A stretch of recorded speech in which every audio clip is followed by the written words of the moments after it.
नेता शशि थरूर ने एक बार फिर प्रधानमंत्री नरेंद्र मोदी जी की तारीफ की है। रायसीना डायलॉग्स में शशि थरूर ने कहा कि भारत के पास एक ऐसा प्रधानमंत्री है जो 2 सप्ताह के अंतराल में यूक्रेन के राष्ट्रपति और मॉस्को के राष्ट्रपति दोनों को गले लगा सकता है और दोनों जगह स्वीकार्य है। Prime Minister who can hug both the President of Ukraine and the President of Moscow 2 weeks apart and be accepted in both places, and therefore India is in a position where it can make a difference to a lasting peace if it were so required. So वो अपना अब मौकफ दे रहे हैं, वो कह रहे हैं जो वर्ल्ड ऑर्डर है उसमें हम अब उसको शेप करने की पोजीशन में है। ये वजह है कि वो ये बात कर रहे हैं कि हम वर्ल्ड ऑर्डर को शेप कर सकते हैं। We can shape it, we should shape it. West से कहते हैं जी तुम्हारे डबल स्टैंडर्ड है। कोई दुनिया का मुल्क इस तरह नहीं है जो इस वक्त वेस्ट को, यूरोप को कह रहा हो कि आप डबल स्टैंडर्ड्स पे बैठे हुए। अगर हम देखें तो बीजेपी जो है वो मुसलमानों के बहुत ज्यादा एंटी है। अच्छा। थ्रू आउट जब भी बीजेपी की गवर्नमेंट आई है या मोदी जी इन पार आए तो मुसलमानों के साथ जो वहाँ पे जुल्म हुए और दहशतगर्दी वहाँ पे इंक्रीज हुई है। हम कहते हैं कि इंडिया में मुसलमानों के साथ जुल्म हो रहे हैं। देखिए न्यूट्रल रहना चाहिए और एज अ होस्ट मुझे न्यूट्रल ही रहना अच्छा है।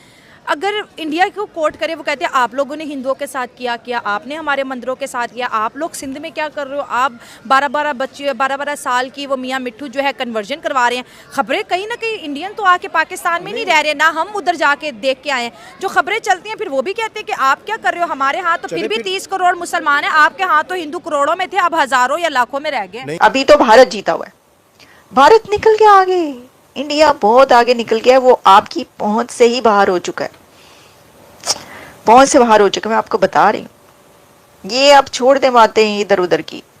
तो ये है जी मसला, और हम तो ये समझते हैं कि ये बड़ी जबरदस्त बात है। मैं तो अप्रिशिएट करती हूँ जो हो रही है, जबरदस्त हो रही है।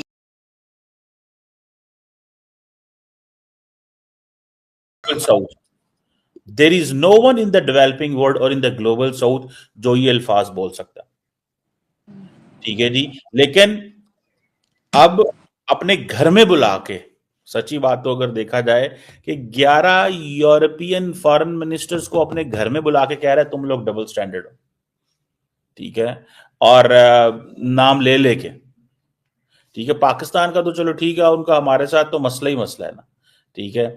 और जयशंकर की मौजें ये हैं कि पाकिस्तानी जवाब ही नहीं देते, पाकिस्तानी खामोश होकर बैठे हुए हैं। पाकिस्तानी समझते हैं यार अभी तक तो हमारे पास कुछ ऐसा है ही नहीं है, जवाब हमने क्या देना है इनको, हमने इसको जवाब क्या देना है, या हम इसको क्या कहें या क्या बात करें इस बंदे के साथ, हमारे पास तो अभी कुछ है ही नहीं है, ठीक है।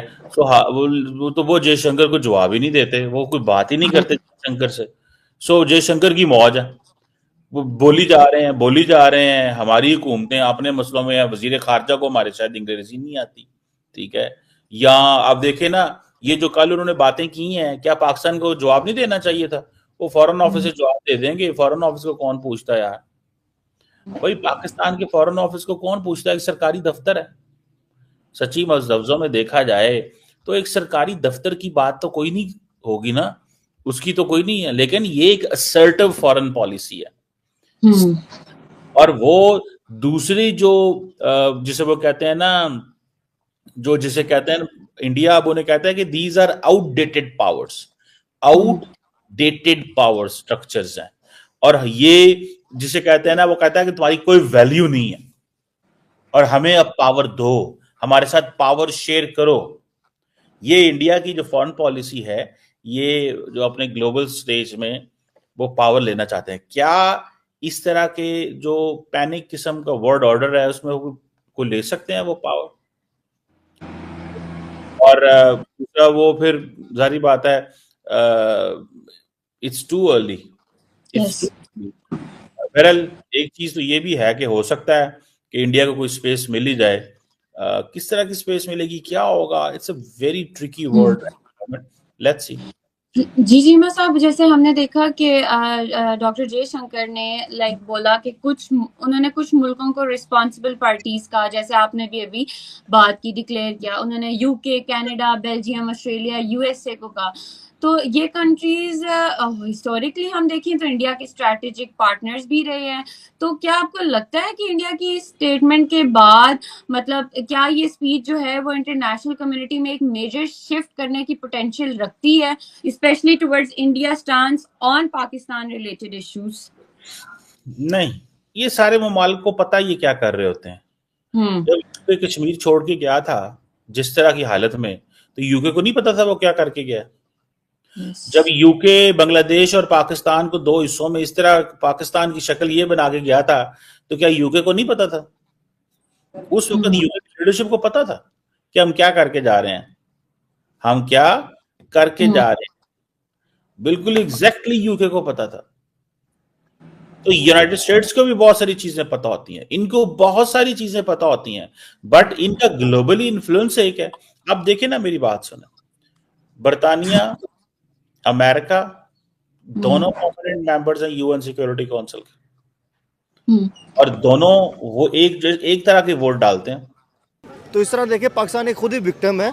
अगर हम पाकिस्तान को क्रिटिसाइज करें कि नहीं जो कर रहा है पाकिस्तानी कर रहा है, फिर अगर जो एक इंसानी शऊर है वो ये कहेगा कि फिर पाकिस्तान में क्यों हो रहे हैं, फिर हमारे मुल्क में तो हमारे नहीं होने चाहिए। अगर मैं काम कर रहा हूँ तो मेरे घर में क्यों होगा, बाहर के अवाम के लिए होगा। इंडिया का ये भी बड़ा सवाल हमारे कमेंट बॉक्स में आता है, अच्छा अगर आप इन्वॉल्व नहीं हो तो फिर टीटीपी कहाँ से आई? अगर हम टीटीपी की जड़ देखें ना, अगर वो है क्या, वो बेसिकली थी किसी और मकसद के लिए। ठीक है। हम उन्हें एक्सट्रीमिस्ट कह सकते हैं कि वो एक्सट्रीमिज्म की तरफ चले जाते हैं। ठीक है। अगर ये बात करें कि वो टोटली दहशतगर्द बनी है, ये बात गलत होगी। अच्छा। हम उसको एक्सट्रीमिज्म की तरफ जा सकते हैं कि वो ज्यादा कह लेंगे हाँ एक्सट्रीम हो जाते हैं, वो बात मानने वाली वो हकीकत है। लेकिन अगर ये कहेंगे वो टोटली दहशतगर्द है, वो बात गलत है। वो बात गलत है सर। जैसे मोदी साहब ने पाकिस्तान के बारे में इंटरनेशनली इतना बड़ा स्टेटमेंट कोट किया है, कहीं ना कहीं वो अपने मुल्क में जो पुलवामा अटैक्स हुआ उसको भी लेके कह रहे कि अजमल कसाब, उसका ताल्लुक 32 से निकला और इसका इतराफ़ जो है नवाज शरीफ साहब की हुकूमत ने किया था। वो कहते हैं तो फिर इनसे दोस्ती कैसे मुमकिन हो सकती है जब ये चीज़ें भी साथ चलती रहेंगी? अच्छा, अगर इस चीज़ को हम लेके चले ना, ऑब्वियसली इंडिया को हमारी ज़रूरत नहीं है। ठीक है, इंडिया एक बहुत बड़ी मार्केट है। इंडिया आपकी सिलिकॉन वैली की तरफ जा रहा है, वो दूसरी बड़ी सिलिकॉन वैली वहाँ पे बनने लगी है बेंगलुरु में। तो इंडिया बहुत बड़ा है, उसे हमारी ज़रूरत नहीं है। देखना ये चाहिए करंट सिनेरियोज में, करंट टाइम पे हमें इंडिया की ज़रूरत है। ठीक है सर। हमें इंडिया से ताल्लुकात अच्छे करने चाहिए, बजाय कि हम जो अपनी तजारत है वो थ्रू आउट पूरी दुनिया की तरफ फैला के लेके जा रहे हैं।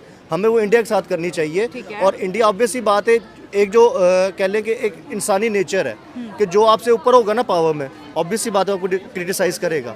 अगर मैं अपने घर में बड़ा हूँ या मेरी पावर ज़्यादा है, मेरे दोस्तों की कम है, मैं उन्हें क्रिटिसाइज करूंगा और आपकी सुनी भी जाएगी। ऑब्वियसली बात है, सुनी जाएगी मेरी। कहीं पे भी इंटरनेशनल फोरम पे चले जाएं जहाँ पे पाकिस्तान और इंडिया बैठा होगा, इंडिया का जो मोटिव होगा, इंडिया का जो पर्सपेक्टिव होगा, उसकी जो पार है या उसकी जो कह ले के मानने की वाली बात है, सॉफ्ट पावर है, दुनिया मानती है ना उसको। बहुत बड़ी सॉफ्ट पावर है। सॉफ्ट पावर कब छोड़ भी दे, लेट्स सपोज पाकिस्तानी क्या कहते हैं कि हम मिलिट्री में उन्हें हरा देंगे, हमारी छठी बड़ी मिलिट्री है, ये है वो है, हमसे वो बहुत आगे है। ठीक है, हमसे बहुत आगे। ठीक है, हम उससे कम्पीट नहीं कर सकते, हमें उसकी ज़रूरत है। आपने कहा कि हमें इंडिया की ज़रूरत है, तो फिर ये जो डाउट्स हैं इंडिया के जो मोदी साहब ने पॉडकास्ट में किए, आपको नहीं लगता कि हमें ये क्लियर कर देनी चाहिए कि इंडिया इस तरह की कोई भी नेगेटिव चीज़ पाकिस्तान को लेके अपने माइंड से निकाल दे? हमें भी निकालनी चाहिए, क्योंकि हमने भी तो BLA और जो क्वेटा में हुआ, हमने भी उसका सारा मुद्दा तो इंडियन मीडिया पे और इंडिया पे डाला ना। ऐसे ही है, बात ये है ना कि आप बैठ के बात नहीं करना चाहते।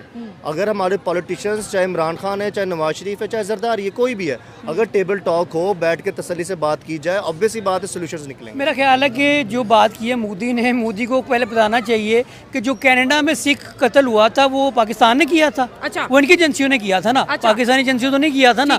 वो अभी तक कनाडा जो इनके पीछे पड़ा हुआ, उन्होंने उनके जो सफारतकार वगैरह निकाल दी हैं, वो किसने निकाले हैं? भाई इंडिया ने किया था ना वो काम, पाकिस्तान ने तो नहीं किया था ना। घुस के मारेंगे, लेकिन प्रूफ नहीं है ना। कनाडा आज तक कोई प्रूफ नहीं दे सका। कनाडा ने सारा प्रूफ दिया इन्हें कि भाई तुमने ये हरकत की हो, तुम ये चीजें कर रहे हो। पाकिस्तान दहशतगर्द मुल्क ने, पाकिस्तान बेसिकली दहशतगर्दी का शिकार है। हाँ। सारी दुनिया को पता है कि बेसिकली पाकिस्तान जो है वो दहशतगर्दी का शिकार है। अभी बलोचिस्तान में आप ये देख लीजिए, और इंडिया इसको प्रमोट कर रहा है, दहशतगर्दी पाकिस्तान में हो रही है, और वो अपने चैनल पे ये चीज़ें चला रहा है, बता रहा है और कह रहा है कि हम इंडिया पाकिस्तान के जो